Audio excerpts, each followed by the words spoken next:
So let's get going. We're fired up and ready to go. It's good to be back.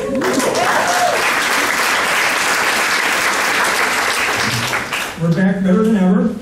We're still alive after the pandemic. We beat the Orange Menace.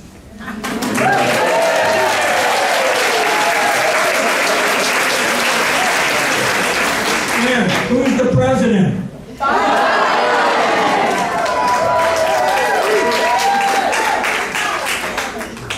Okay, are you ready?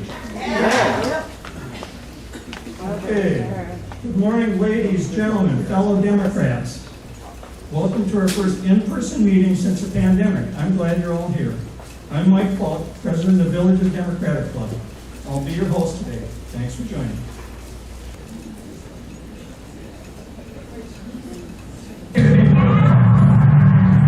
I want every white person in this room who would be happy to be treated as this society in general treats our citizens, our black citizens.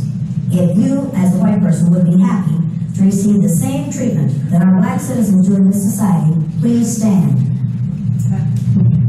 You didn't understand the directions. If you white folks want to be treated the way blacks are in this society, stand. Nobody's standing here. That says very plainly that you know what's happening. You know you don't want it for you. I want to know why you're so willing to accept it or to allow it to happen for others.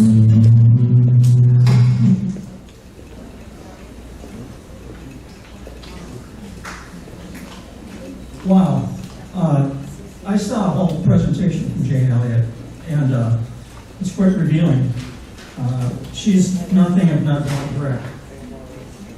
And she's been an anti-discrimination, anti-racism advocate and teacher since 1968. You might have heard of her from her Blue Eyes, Brown Eyes experiment she did with her class, her third grade class at Riceville, Iowa. Imagine if you were in that room, in that auditorium, and you thought there was no discrimination, racism, bias, or white privilege in America.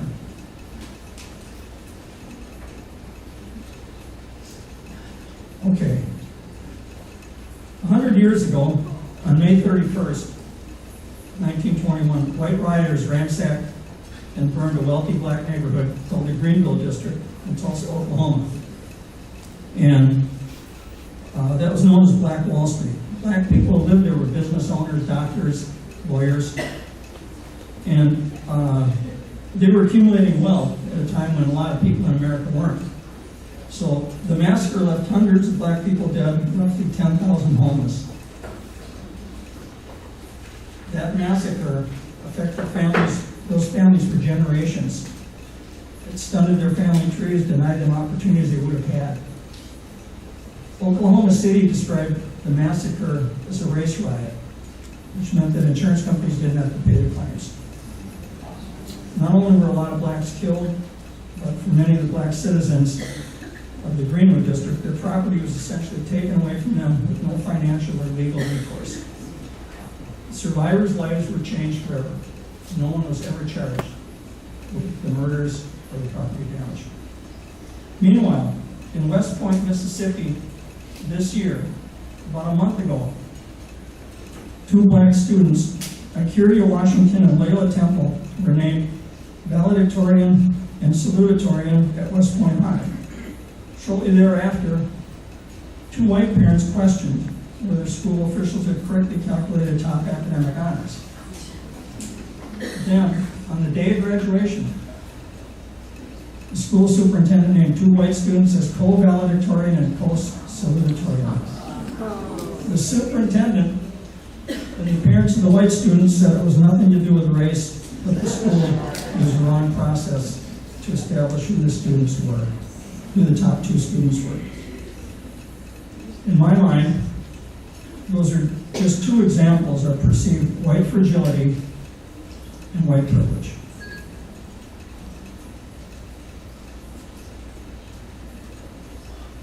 The term critical race theory refers to an academic study done in the 70s. It says that racism is societal, not just a product of individual people with racist tendencies. And it's been embedded in legal systems and policies. There was an example with Tulsa. CRT, that's critical race theory, says that racism is a part of everyday life. So people, white or non-white, don't tend to be racist, and nevertheless make choices that fuel racism. Back in the 30s, there was a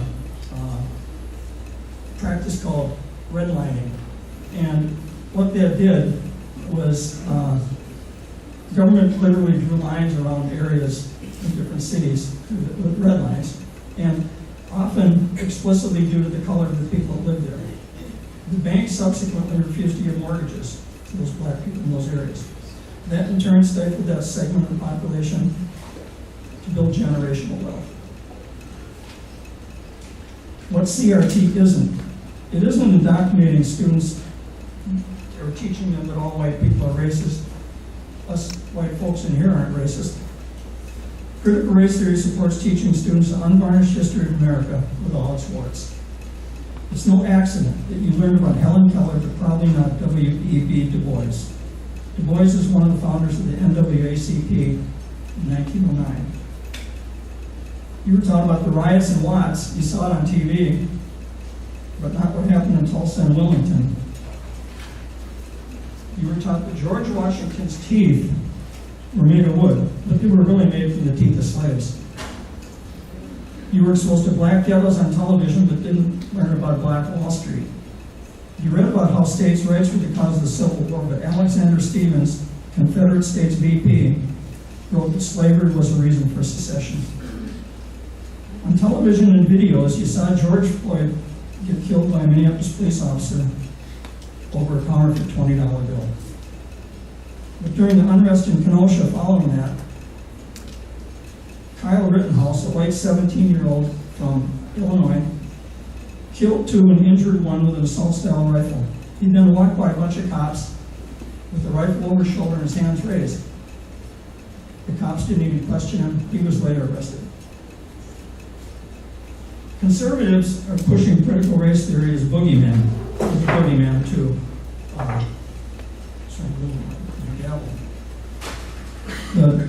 just to scare parents and stop kids from learning accurate history. And of course, to win votes. That's the goal. Many conservative voters don't know what CRT is, but conservative politicians are masters at bumper sticker politics.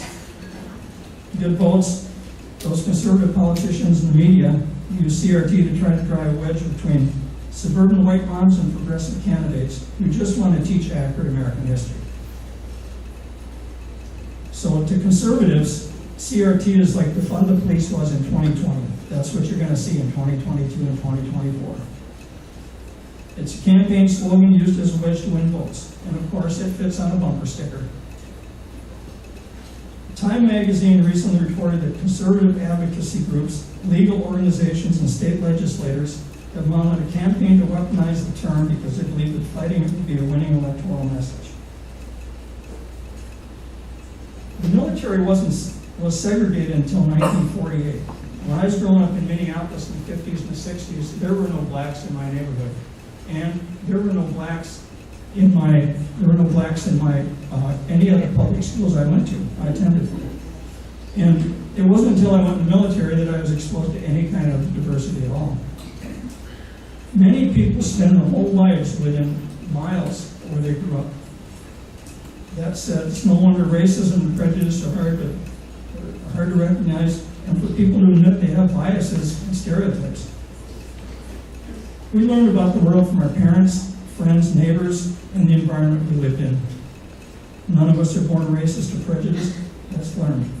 There's big money involved in this CRT.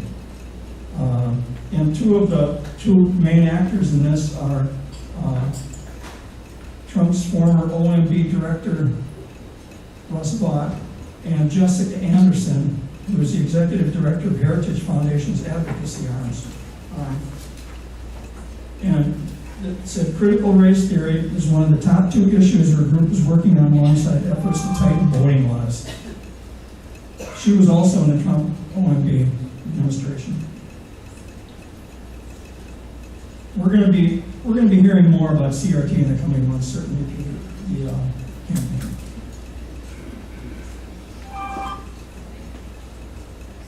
Democrats, we care about people. The Village's Democratic Club donated $15,000 during the pandemic. We don't know all the people those donations help. Some might have even voted for the other guy. 9,000 went to food banks, 3,000 to pay electric bills, 3,000 to help with rent and mortgage. Those donations came from our members. Thank you to everyone.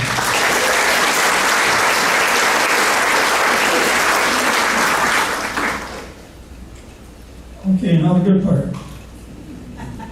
It's a new board in April. You might recognize some are new, and some have been around. I won't say old, just they've been around.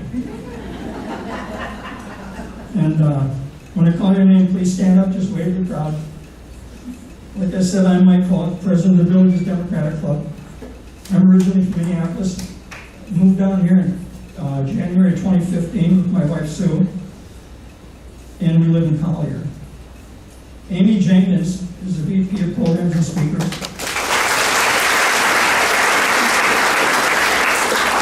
Dennis Foley is the secretary and publishes the buzz.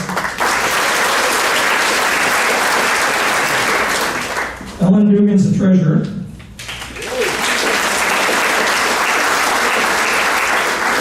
Shirley Shantz, the VP of Communications and Media. Jerry Van Leuven is the director.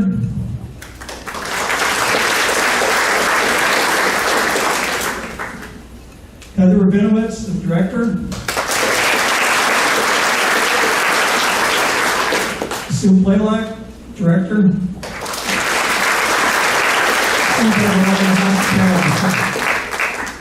Sue Dugman, director. Marcia Shear is an author and director. She's absent today, so. Bob Jansen is the former club president and director. He's also absent. Chris Stanley, standing in the back.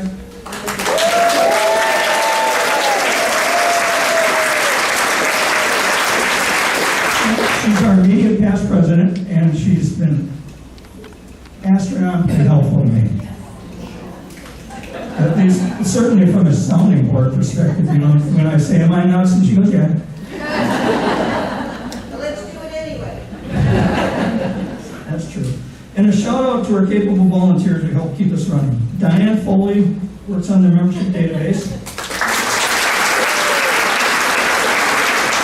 Sheila Purcell works on membership. Rick Dawson provides our tech support.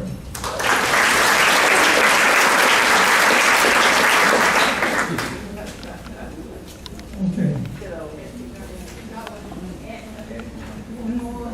And our newest board member is Andy Kleiman. Andy manages website. Welcome aboard, Andy. Thank you to all of you for serving. Okay, the Village's Democratic Breakfasts are back. Beginning July 27th at a new venue. It's going to be Glenview Country Club, 9 a.m. It's $14, open to the public. It went up a little bit, but it's really nice. It's a nice venue, nice food. I'm not saying the other place wasn't, but you know, this is really nice. Other social events and clubs are also getting back online. These will be posted on our website, Facebook, and the Buzz as you know, as these when they come up, and it'll give you adequate time to register or whatever you have to do to go. Liberal Independent Ladies, Democratic Neighbor Orientation, Democratic Women's Club, the Villages are just a few.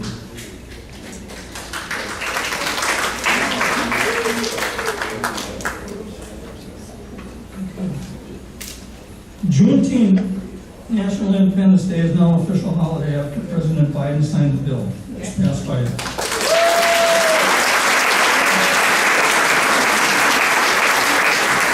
overwhelmingly. That was passed. That solves the Juneteenth is also known as Black Emancipation Day, Liberation Day, and Jubilee Day.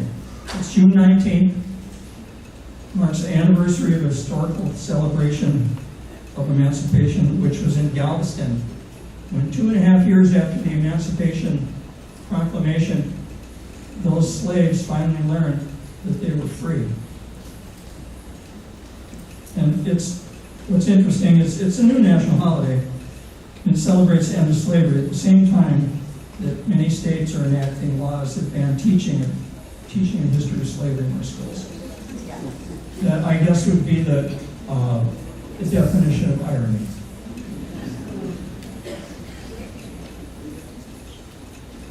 June 20th is World Refugee Day. There's a lot of great work going on by grassroots organizations all around the globe, working families of migration, trying to obtain asylum, and assisting with resettlement. Detention Watch Network is a Unitarian Universalist is working in immigration detention in the United States, and they are allied with Detention Watch Network, and they're involved in Community Not Cages campaign, and what their goal is to shut down 10 immigration detention facilities during the first year of the Biden administration. Immigrants in detention can be undocumented or documented, any kind of current. The U.S. locks up survivors of torture, people seeking asylum, visa holders. It's just, we lock up anybody. We're the largest network of incarceration in the world.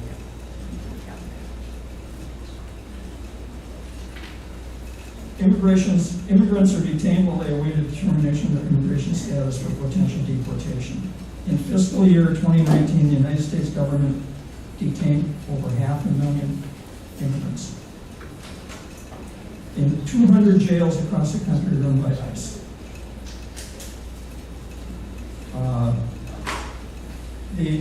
Since 2003, over 200 people have died in these facilities, in these ICE facilities, in their custody.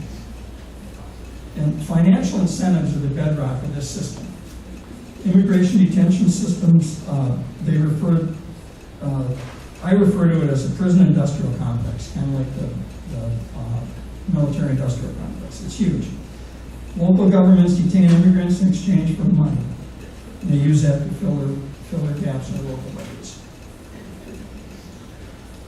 ICE contracts with both local governments and private prison companies. GEO Group and Core Civic operate most of the private jails. And some of these are dedicated, some of them are just jails. I know that there's a place in Elk River, Minnesota, where not north of where I used to live, that had a brand new jail, and they filled them up with immigrants and people from all across the country. So, Communities Not Cages has a goal to shut down 10 of these facilities in the first year. And what's interesting is they're all over. These things are across the country. You'd think that they'd be in border states, but that's not true. It's interesting there's none in Florida. I can't believe we don't house any, but maybe it's just not one of the top 10. Irwin, this highlighting Irwin County Detention Center. It's a 1,201 bed for-profit jail in rural Georgia with the capacity of half that. They typically restrict access to phones for communication with loved ones, legal contacts, they can't contact their lawyers. It's rotten food, small servings, hair, rocks, nails found in food. Turn money for extra minutes on the phone, or pay for overpriced commissary food. Immigrants work for $1 a day. Sounds like the Shawshank Redemption. You know that? Anyway, there is some good news. On May 20th of this year, ICE announced they're going to terminate the contract for the Irwin County Detention Center. And on the same day, they announced that Bristol County and North Dartmouth, Massachusetts will be closed as well. That's good news that I'm not sure that there is not an underlying concerned with that also, that they might just move those, they just might move those detainees somewhere else. That wasn't mentioned with the research I did.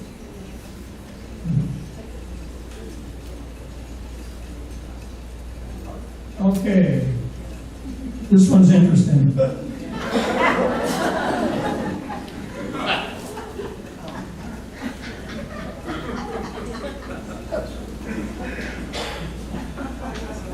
I know you're thinking, did Joe Biden take acid but not swallow? Anyway, might surprise you or not that Joe Biden didn't do drugs with the gays.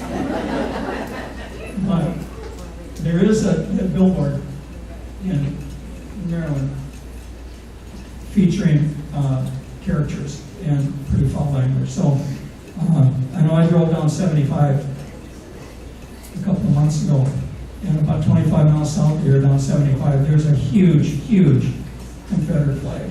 And I know it's on private property, but that thing, you can't miss it. I mean, it's wild. So it's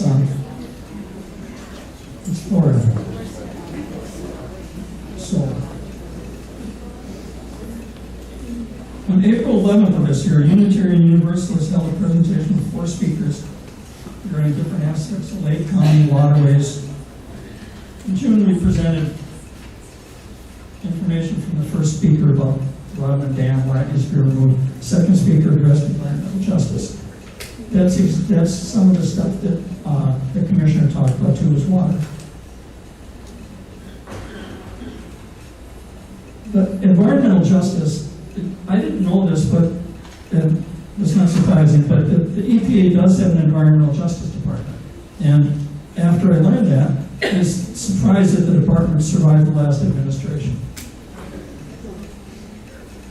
Environmental justice is the idea that your health shouldn't suffer because of the environment where you work, live, play, learn.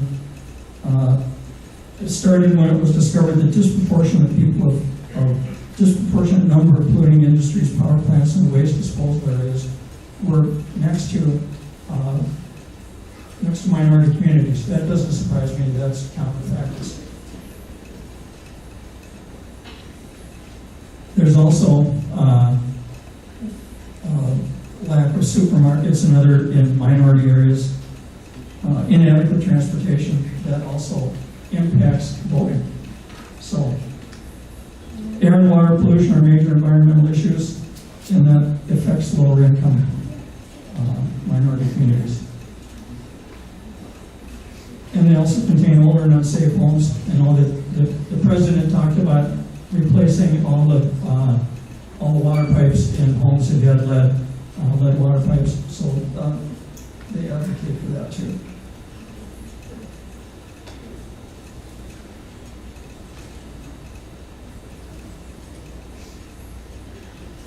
Okay, I know that COVID's still an issue. It's especially with the new Delta variant. You know, we make good decisions regarding their health. Make sure that you know, I think everyone in here is vaccinated. We're Democrats. We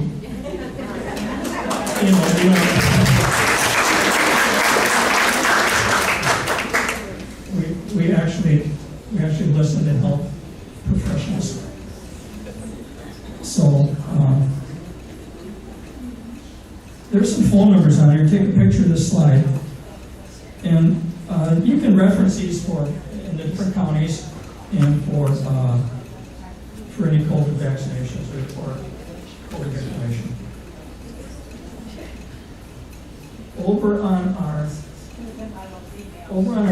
On my left, your right, is the Sumter County Democratic Party has their Build Back Blue in 22. They've got T-shirts, mugs, some great I've been vaccinated pins. In front of the stage, all donations go to support the work of Sumter County Democratic Party. Registered voters, get out the Democratic vote. And fight for a Democratic candidates in the upcoming elections. Also, Lake County is represented over at that table also. Thank you.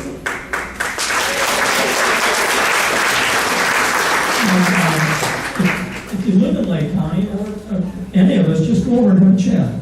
and find out what they're all about, how they can help us vote Democrats into office.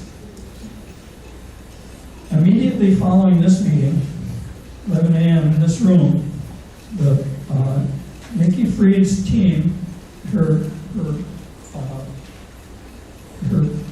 Agriculture and Consumer Services Department are going to be hosting a presentation on fraud, scams, and CDB. So we've got about a minute or two. Barb, do you want to say something about the Sumter County?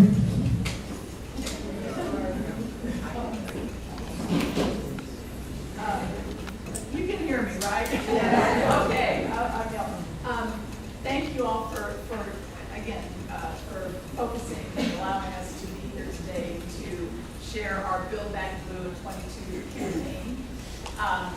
Why are we doing this? Why does Sumter County Democrats need to raise money? Well, because we need to defeat DeSantis, Marco Rubio, and Daniel Webster in 22.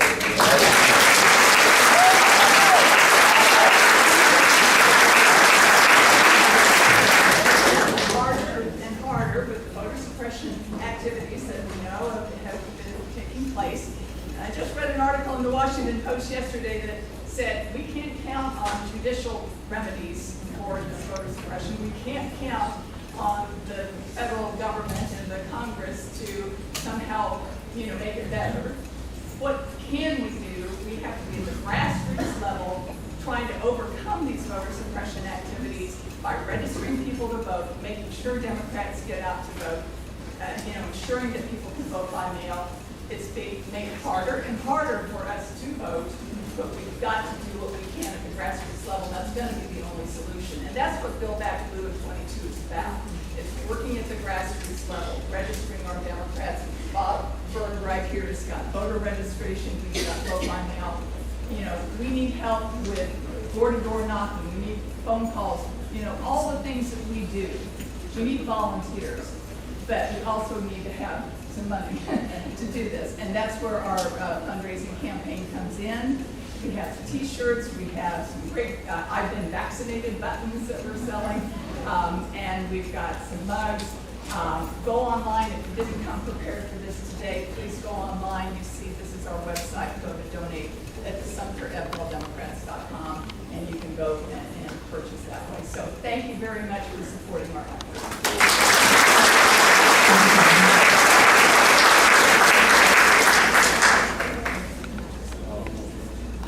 I want to thank all the members of the board who worked to make this presentation a success. Amy and Heather put the presentation together. Amy did a lot of heavy lifting to bring our guest speaker in for today. Thanks to all our club members and volunteers who participated and put this presentation together. And getting you into this facility and seated is very much appreciated.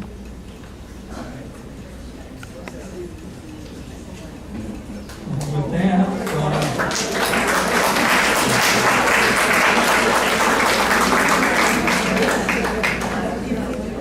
Mr. Jolly is going to be our guest speaker next month. Mr. Jolly is a former Republican. He's also a frequent guest in the Cole Wallace Center segment on MSNBC.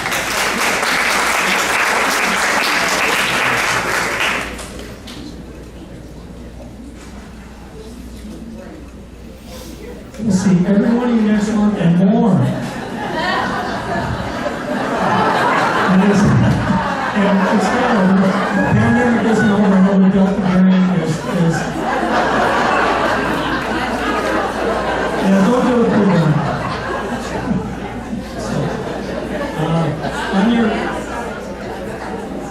On your way out, I'm going to close the meeting. So on the way out, please pick up all your trash, just like you're camping. Make sure that you, even if there's some garbage from someone else, make sure you pick it up, please. We appreciate it. We will see all of you next month. Thank you for showing up today.